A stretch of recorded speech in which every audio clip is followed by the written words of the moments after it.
let's begin here, because too many confuse effort with value. A woman gives her time, her care, her presence. She tries to be thoughtful, kind, emotionally available. But instead of drawing him closer, he grows distant. She checks her messages more often. She questions herself. She offers understanding, softness, patience, hoping he'll come back to her. But he doesn't. He retreats further into silence, and she's left with the ache of uncertainty. This is the moment many women begin to feel invisible.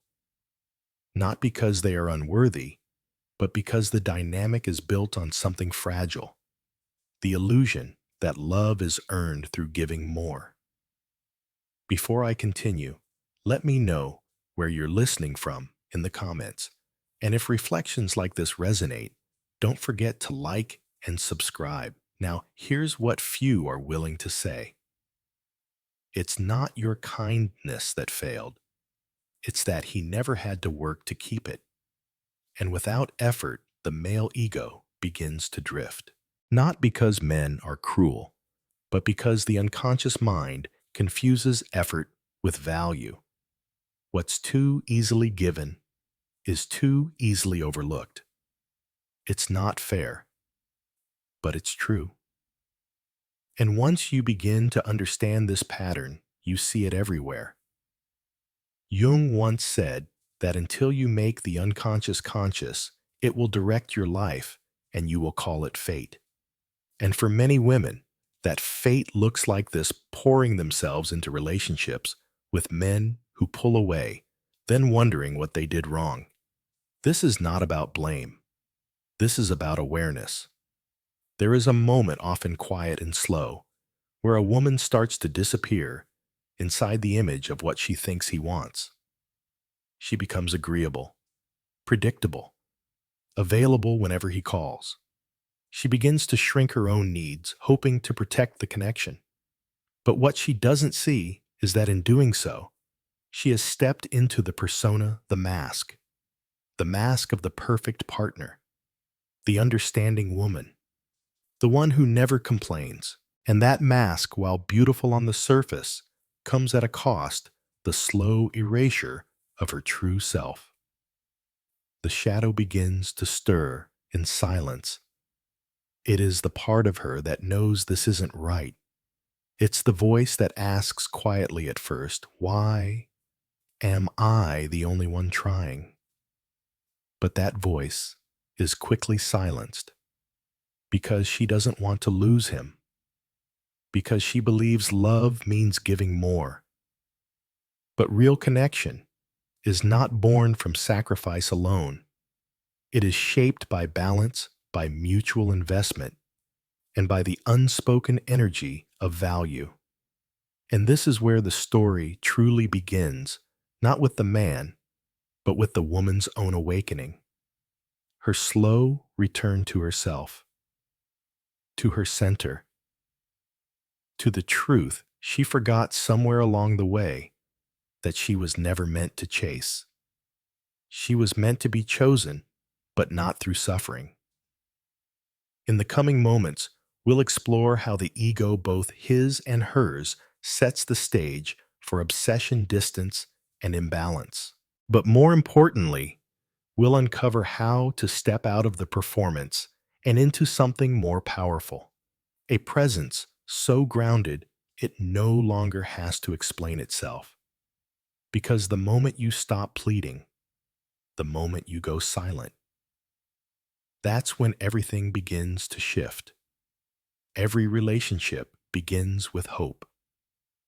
Attraction, attention, shared laughter, all feel light, effortless, and full of possibility. But beneath that surface warmth, something more primitive often stirs. Something few talk about yet many feel. The slow shift from connection to imbalance, from mutual presence to emotional distance. And it happens quietly, He stops texting as often. His voice loses its softness. He begins to forget the little things, not because he's busy, but because his mind is elsewhere. You feel it long before you admit it. That subtle change in energy, like standing in a room where someone has just walked out and closed the door behind them. At first, you wonder what you did wrong.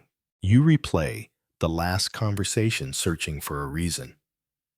But there's no moment to point to, just a slow fading. And so you do what many have been taught to do. You try harder. You lean in. You offer more kindness, more understanding, more patience. You hope that if you give enough, he'll return to who he was in the beginning. But he doesn't. And the more you offer, the more he retreats. This is the fracture. The first invisible break in the dynamic, not caused by cruelty, but by misunderstanding. Not between two people, but between two unconscious truths. For the woman, love often means closeness, emotional depth, shared attention. For the man, or more precisely, for the male ego, love can become something else. A mirror, a source of validation, a place where he feels chosen, admired, and above all, powerful. And here lies the hidden hunger. Jung spoke often of the ego as a structure that wants to be seen as whole even when it's deeply fragmented. The male ego, when immature or unexamined, is fragile in this exact way. It wants to feel singular, irreplaceable, desired, not just loved, but pursued. It's not just the man who walks away. It's his ego that becomes bored of what it already possesses. Because the moment he feels too secure, too certain of your availability, his unconscious mind begins to devalue it. Not because you are less, but because his ego confuses effort with worth. And what requires no effort fades. This truth can feel cruel, but it's not cruelty. It's blindness. A blindness that exists in many until they do the deep work of self-confrontation. The woman, in her genuine care, continues giving. She lowers her standards in the name of patience. She offers forgiveness without repair. She turns silence into proof of depth, indifference into mystery, and distance into some kind of masculine complexity. She begins to rationalize the imbalance, and in doing so, she begins to betray herself. This betrayal is not loud. It is soft, like a whisper that tells her to wait, to hold on just a little longer, to believe that his return is only one more sacrifice away. But here is the deeper truth. The moment you start explaining his behavior to yourself, you've already abandoned your truth. That's when the inner split begins between the woman she is and the woman she believes she must become to be loved. Jung called this the moment the persona takes over, the mask of the understanding partner, the ever-giving, ever-waiting presence who has learned to ignore her own inner world in order to maintain harmony. But the shadow remembers. It remembers how it felt to be seen, even if just briefly. It remembers the warmth in his voice, the attention in his eyes. And it aches for that to return. This ache is not weakness. It is grief. Grief for the loss of something that never fully became what it promised to be. But here's the deeper danger. When a woman stays in this imbalance for too long, she begins to internalize the story. She starts to believe that her only value lies in her ability to keep him interested. And slowly, without even noticing, she becomes the chaser, not in movement, but in energy. She starts to adjust her tone to soften her words to delay her own needs, not out of conscious strategy, but out of quiet fear. Fear that if she pushes back, she'll lose him completely. Fear that setting boundaries will scare him away. Fear that saying this isn't enough will leave her alone. But here is the paradox. The very things she believes will keep him, flexibility, forgiveness, devotion, are the very things that make his ego feel full and disinterested. Because when the male ego is overfed, it loses respect. It no longer sees value in what asks nothing in return. This is not because he's cruel. It's because he's asleep. His deeper self, the self that seeks real intimacy, has not yet awakened. And until it does, he lives through the ego. And the ego wants power, not partnership. It wants emotional control, not mutual presence.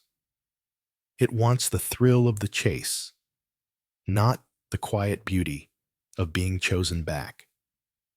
So when she offers unconditional access to her energy, her time, her attention, without boundaries, the ego registers it as abundance, not value, and it turns away. Now, the woman stands at the crossroads, not of leaving or staying, but of remembering. Remembering who she was before the slow erosion began, before she believed that her worth depended on how much she gave or how much he noticed. This is the first real fracture, not of the relationship, but of the self. A moment when the soul begins to whisper, "You cannot earn what must be freely offered, and you cannot keep what was never meant to be held through self-betrayal." It is a painful truth, but it is the first step toward healing. Because only in seeing the fracture can we begin the work of integration, of pulling back the projections, the masks, the roles, and asking, who am I when I'm no longer performing for love? This is not about revenge or reversal. It's about awakening, about remembering that true value doesn't beg, doesn't chase, and doesn't shrink. It radiates. In the next part of this journey, we'll look more closely at the inner split, the silent war between the woman's persona and her shadow. We'll explore how repeating these emotional patterns not only deepens the wound, but keeps her from ever being truly met. And we'll begin to name what has until now been hiding in plain sight, the cost of being predictable, the price of always being available, and the deep longing that lives underneath her silence. Because sometimes the real heartbreak isn't that he walked away. It's that she kept abandoning herself to keep him close. And that is a pattern that must be broken. When a woman begins to lose herself in a relationship, it rarely happens all at once. It begins in the small things. She waits a little longer for his replies. She overlooks dismissive comments. She excuses the distance, then compensates for it. She calls it understanding. She tells herself it's maturity. But deep down, a quiet sadness begins to grow. She may not speak of it, but her body knows. Her energy shifts. Her joy dulls. She becomes careful, measured not in power, but in fear. Fear of being too much. Fear of asking for more. Fear of confirming what she suspects, that her value depends on staying agreeable. And so she learns the rhythm. She studies his moods. She adjusts her tone. She waits for emotional permission before speaking her truth. This, Jung would say, is the mask taking hold the persona. It is the social self, the part of us that adapts to keep the connection. It helps us function. It helps us survive. But when worn too tightly, it becomes a prison. Behind that mask lives something older, something raw, the shadow, the part of the psyche that holds what has been exiled: anger, resentment, truth, longing. The shadow is not evil. It is simply what has been suppressed. And in this context, it is often the part of her that remembers what she wanted before she started performing.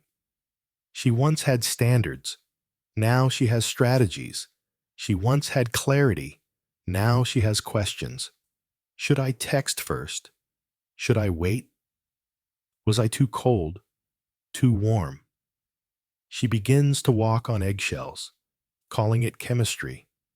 But really, it's survival. And the man especially, one who operates unconsciously, often responds not with clarity, but with control. Not overt, not loud, but subtle. He pulls away knowing she'll come closer. He goes quiet and she fills the silence. He offers crumbs of affection and she bakes them into a feast. Here, a cycle forms. One person holds the emotional power. The other tries to earn it. It is not partnership. It is pursuit. And in that pursuit, the self is lost. When a woman becomes predictable, always replying, always forgiving, always available, she becomes easy to decode. And for an ego that thrives on emotional control, predictability is the death of interest. Not because she lacks value, but because the dynamic no longer challenges him. The ego does not fall in love with what it understands too easily. It attaches to what it can't quite possess. And so he begins to drift, not necessarily to someone else, but into his own freedom. He knows she's there. She always has been. This is not love.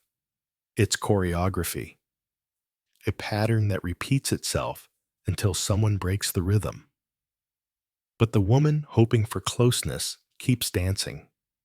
She doubles down on empathy. She softens her boundaries. She tries to make herself unforgettable by becoming irreplaceable. But the truth is this: no one becomes unforgettable by shrinking. She becomes unforgettable by being fully herself, not by managing someone else's comfort. When you suppress your truth to maintain someone's interest, you do not create intimacy. You create anxiety. Because the moment you feel unseen, your nervous system takes over. You begin to chase emotionally, even if your feet never move. The shadow begins to rage in quiet ways. Irritability, sadness, overthinking, resentment disguised as kindness. All symptoms of an unlived truth. And yet, the persona presses on, because she doesn't want to be abandoned, because she believes that if she is good enough, quiet enough, adaptable enough, he will come back. But no one returns for the woman who disappears into his preferences. They return for the woman who holds her shape. Jung teaches that the path to wholeness, to individuation, requires that we reclaim the parts we've abandoned. That means the woman must reclaim her standards, her voice, her limits, not as demands, but as sacred boundaries that protect her dignity. Because every time she responds to coldness with warmth, to distance with pursuit, she reinforces the idea that her presence is a guarantee. And the ego grows comfortable, not appreciative, just comfortable. This is the wound. That love was confused with availability. That value was confused with sacrifice. That power was confused with control, and the cost of this confusion is heavy. It shows up in her sleepless nights, in the way her laughter no longer feels free, in the quiet apology she carries in her presence. But make no mistake, the shadow is still watching. It holds the blueprint of her wholeness, and it will not rest until she stops performing and starts remembering. Because true love is not built on role play. It is built on resonance. Two people who see each other not as projects to be fixed, but as souls to be witnessed. And here is the paradox.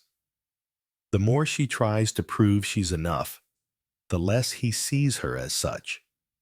Because the very act of proving reveals self-doubt, and self-doubt invites imbalance. What if she stopped explaining? What if she didn't respond to every withdrawal with softness? What if in the silence he created she found her own voice? The moment a woman stops being emotionally predictable, the dynamic breaks. And in that break, clarity is born. He may panic, he may push, he may try to reassert control, but it's not her job to respond. It's her job to return not to him, but to herself, to the version of her that does not need to be decoded, to the woman who knows her worth without needing it reflected in someone else's eyes. This return is not loud. It is not angry. It is quiet, unmistakable, and unshakable. In the next part of this reflection, we will explore what happens when that return begins. When a woman stops trying to earn love and starts embodying value. We'll explore what it means to shift the energy, not by force, but by alignment, and how strategic absence, silence, and self-possession become tools of liberation, not manipulation. Because the goal isn't to win him back. The goal is to win yourself back first.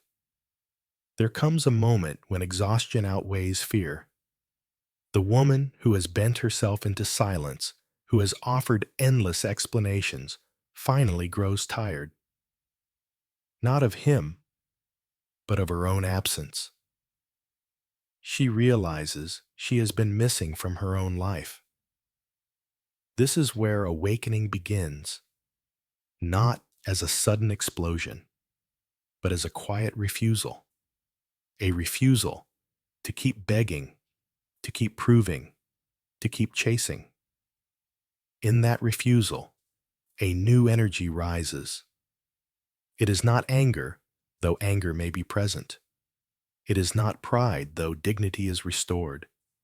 It is presence calm, steady, undeniable. Jung reminds us that what we resist persists. The more she resisted the truth of her own abandonment, the more power it held over her. But once she looks at it directly, once she admits she has been feeding his ego at the cost of her soul, the spell begins to break. Awakening often feels like loss at first. The loss of illusion, the loss of control, the loss of the dream she once believed would save her. But beneath those ashes lives a seed of truth that whispers, you were never meant to live as someone's echo. Silence becomes the first act of reclamation. Not silence born of fear, but silence chosen as power. Instead of answering every cold gesture with warmth, she steps back. Instead of explaining herself into exhaustion, she lets the space speak. And in that space, a mirror forms, because silence unsettles the ego. The male ego used to constant reassurance panics when the stream of validation stops. It does not know how to rest in uncertainty. And so, it begins to search, to question, to wonder. Where has she gone? Why is she no longer reacting? Here lies the paradox. The very silence that once frightened her now becomes her strength. What once felt like abandonment becomes liberation. In withdrawing from the performance, she discovers she can stand without applause.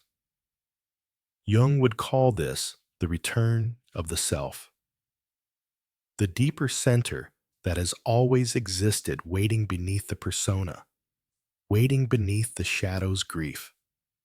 The self does not beg because it knows its worth. The self does not chase because it radiates. When silence is chosen with awareness, it is not a weapon against him. It is a mirror for her. It shows her where she has been clinging. It reveals how much she depended on his reactions to feel secure, and it teaches her through practice that she can live without them. This is the breaking of the old pattern. He pulls away. She no longer follows. He sends mixed signals. She no longer bites. He waits for her apology. She does not offer one. At first, he may be confused. He may test her resolve. He may even attempt to guilt or provoke her, but each attempt only reveals what was always true. His power depended on her compliance. And as she withdraws, that compliance, something profound occurs. The energy shifts. The balance changes. He is no longer certain, and certainty was his comfort. The shadow inside her, once silenced, now begins to breathe. It no longer needs to scream. It no longer needs to ache. It finally sees that its anger and its grief were signals, not flaws. Signals pointing her back to herself. Awakening is not about making him obsessed. That may happen, but it is not the goal. The true awakening is realizing that obsession, his or anyone's, is not the same as love. Love flows. Obsession clings. And what she needs is not to be clung to, but to be met. Silence also teaches something else, patience. In the quiet, she begins to feel the contours of her own longing. She notices where she has been overextending. She senses where her boundaries have been crossed. And slowly, she builds the courage to guard those boundaries with calm clarity. This does not mean she becomes cold. It means she becomes clear. Clarity is love for the self. And when a woman loves herself enough to stop explaining, she no longer feels guilty for choosing distance over disrespect. Here, the individuation process becomes visible. Individuation is the integration of all that was once divided: the persona, the shadow, the hidden truths, the silent rage. When silence becomes intentional, these pieces begin to reunite. She becomes whole, and wholeness is magnetic. Not magnetic in the sense of pulling him back out of desperation, but magnetic in the sense that her energy, once fragmented, now flows in a single direction toward her own life, her own growth, her own becoming. This is where men often feel the shock, not because she has punished them, but because she has reclaimed herself. The ego is wounded not by cruelty, but by absence. And absence is felt most deeply when presence was once taken for granted. In practical terms, this awakening looks simple. She ends the call first. She does not rush to respond to vague messages. She leaves space instead of explanations. She chooses her commitments with discernment. And perhaps most importantly, she invests in herself. Each small act of silence teaches her nervous system that safety does not come from his validation, but from her alignment. And each time she resists the urge to chase, she strengthens her inner ground. Awakening is rarely loud. It does not need declarations or revenge. It is quiet like dawn. And like dawn, it changes everything, even before the world is fully awake. The man may notice, he may shift, he may chase, or he may not. But by then, the woman has discovered something more important than his reaction, the serenity of her own presence. Jung once wrote that the privilege of a lifetime is to become who you truly are. This is what silence gives her the space to remember. She is not just a partner, not just a role, not just a reflection of his moods. She is a self-whole, luminous indivisible. And from this ground, all relationships must be reimagined. Not as performances of loyalty, but as mirrors of truth. Not as negotiations of power, but as encounters of presence. The awakening is not the end of the story. It is the turning point. The moment when she stops being a character in someone else's script and begins to write her own. And in that authorship, everything changes.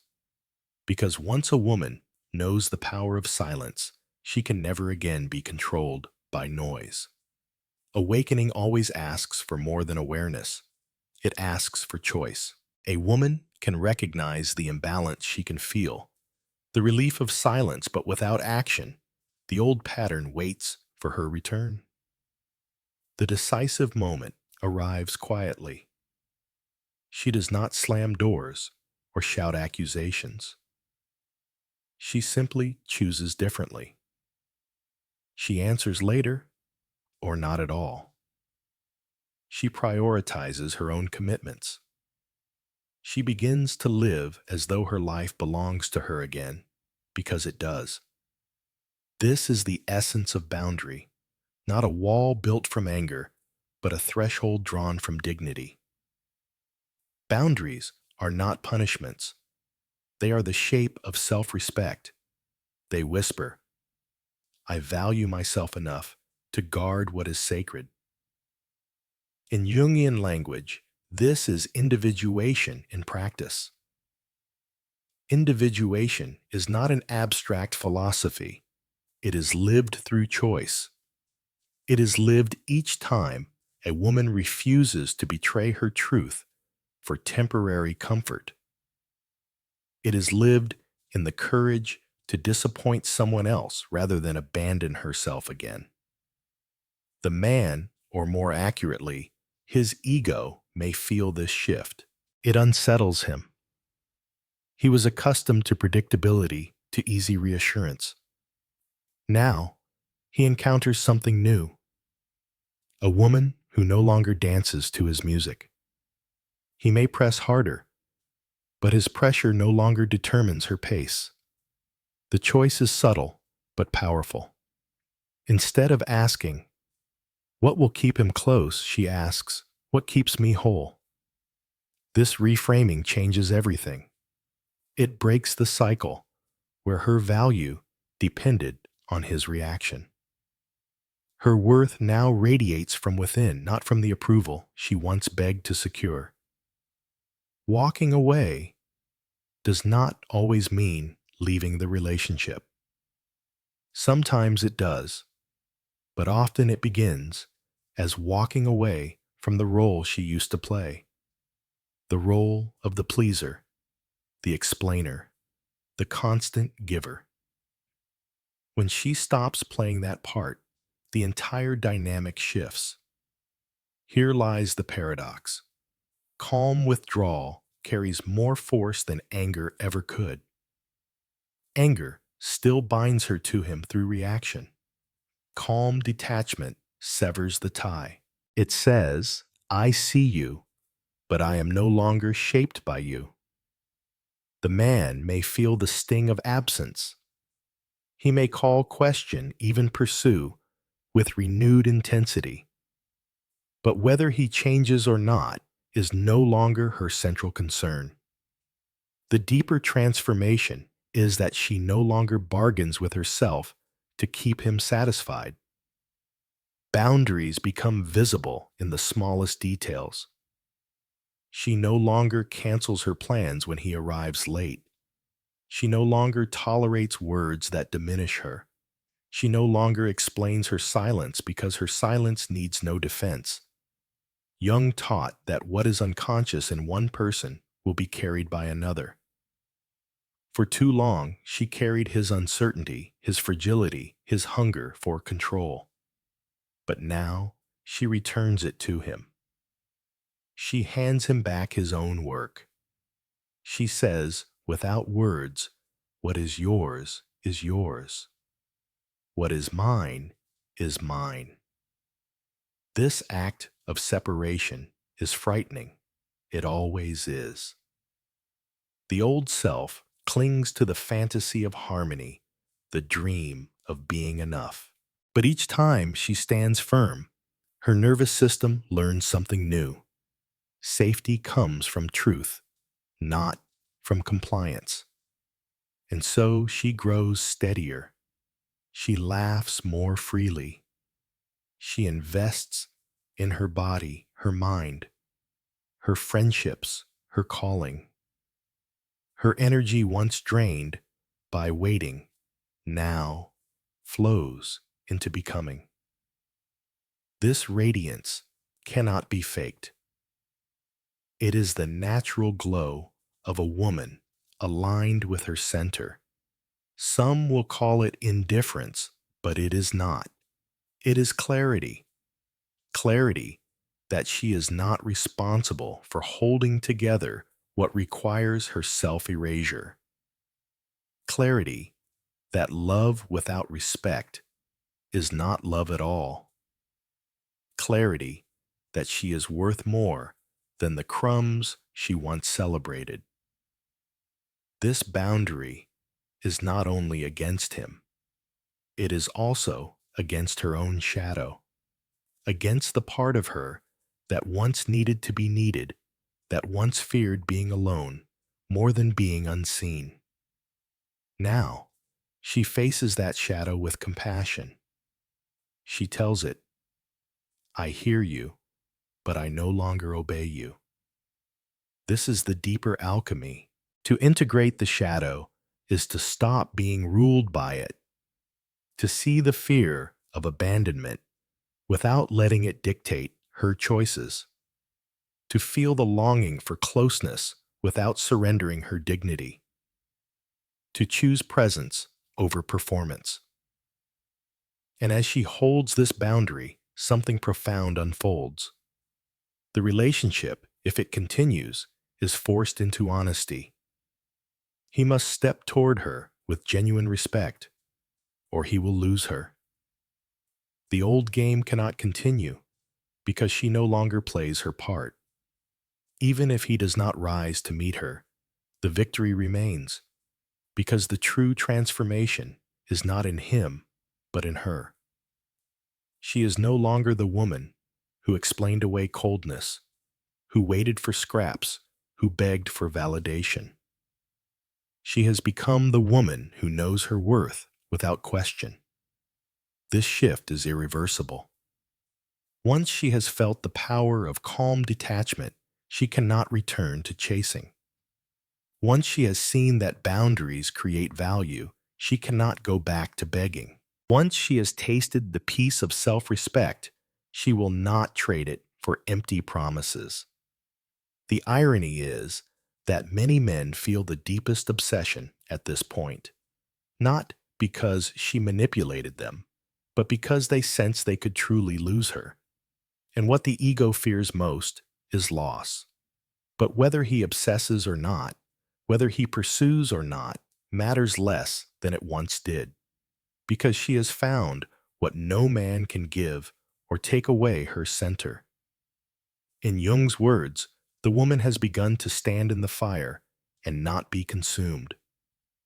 She has faced the fear of being alone, the shadow of unworthiness, and discovered that she survives. More than survives, she thrives. Her choice to walk away with calm, not with anger, is the symbolic death of the old pattern. The persona cracks, the shadow integrates, the self emerges. This is individuation, not as theory, but as lived truth. From here, every relationship must meet her on new ground. Mutual respect, shared effort, honest presence. Anything less is no longer acceptable, not because she demands it loudly, but because her life itself refuses to shrink. In the next and final part, we will see how this transformation settles into lasting wisdom, how the cycle of chasing and retreating gives way to something quieter, deeper, and more whole, and how the woman, once lost in pursuit, now walks with the serenity of one who has reclaimed herself. Because in the end, the greatest victory is not in making someone obsessed with you. It is in no longer being obsessed with them. Every story of awakening must come to its quiet conclusion, not in fireworks or dramatic endings, but in the calm recognition of what has been learned. And what has been learned here is simple yet life-changing. The greatest power is not in being pursued, but in no longer needing to chase. When a woman first enters this journey, she may believe her worth depends on whether someone sees her, desires her, or chooses her. She gives until she is empty, hoping her effort will secure love. But in time, she discovers the truth. Real love does not arrive through begging. Real value is not created by endless sacrifice. The man's ego may still circle her. It may feel restless, unbalanced, even obsessed by her absence. He may wonder, worry, or attempt to reclaim the attention he once took for granted. But this is not the real ending. His reaction is only a shadow of what matters. The true ending is her calm, unshakable presence within herself. Because once she has walked through silence, once she has chosen boundaries over pleading, she finds something no man can give or take away: her own center. That center is the self Jung spoke of, the part of us that holds wholeness even when the world fragments, the part that does not beg for recognition because it already knows its worth. This does not mean she rejects love. It means she no longer trades her dignity for it. It means she no longer confuses obsession with intimacy. It means she can stand beside another without disappearing inside them. That is the quiet victory of individuation. Every boundary she drew, every silence she allowed, every step she took back from the dance of ego brought her here. And here, she no longer fears being left. She has learned that solitude is not emptiness. It is space where the soul returns to itself. Jung wrote that the privilege of a lifetime is to become who you truly are. That is what this entire journey has been about. To peel away the persona of the pleasing partner, to integrate the shadow of fear and longing, to step into the self, radiant and indivisible. Yes, he may feel the sting of her distance. Yes, he may obsess, pursue, or question his control. But those responses, however intense, are not the measure of her transformation. The measure is that she no longer trembles in their shadow. She lives aligned with her own truth. And that is where peace begins. What she once sought in his gaze, she now carries in her own presence. What she once begged for through words, she now radiates through silence. What she once thought she would lose forever, she now discovers was always within her. This is the final paradox. The more she values herself without condition, the more the world around her responds with recognition. But even that recognition is no longer her anchor. It is only a reflection of the wholeness she has already claimed. And so the lesson is clear. Power is not in making another obsessed. Power is in being free from obsession yourself. Love is not in the pursuit of control. Love is in the meeting of equals who have both done their inner work. When a woman knows this truth, she no longer plays games. She no longer over-explains. She no longer bargains away her worth. She simply stands calm and whole, knowing that what is real will meet her there. That is the gift of this path. Not louder demands, but deeper stillness. Not desperate grasping, but open presence.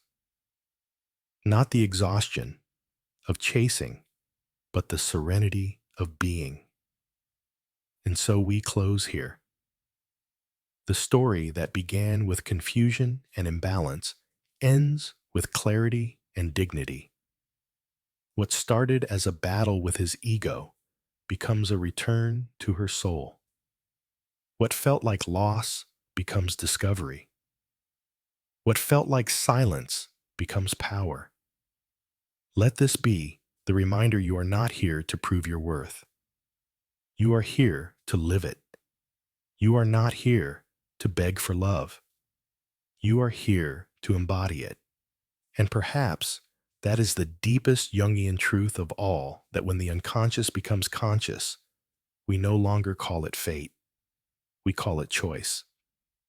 And choice lived with courage is what makes the soul free. Before you go, take a moment to breathe. Let these reflections settle. And if they speak to something within you, share your thoughts in the comments below. I would love to know where you are listening from and how these words find you tonight. Because in the end, we are all walking this path of individuation together, each of us learning in our own time that the greatest victory is not to be desired, but to become whole.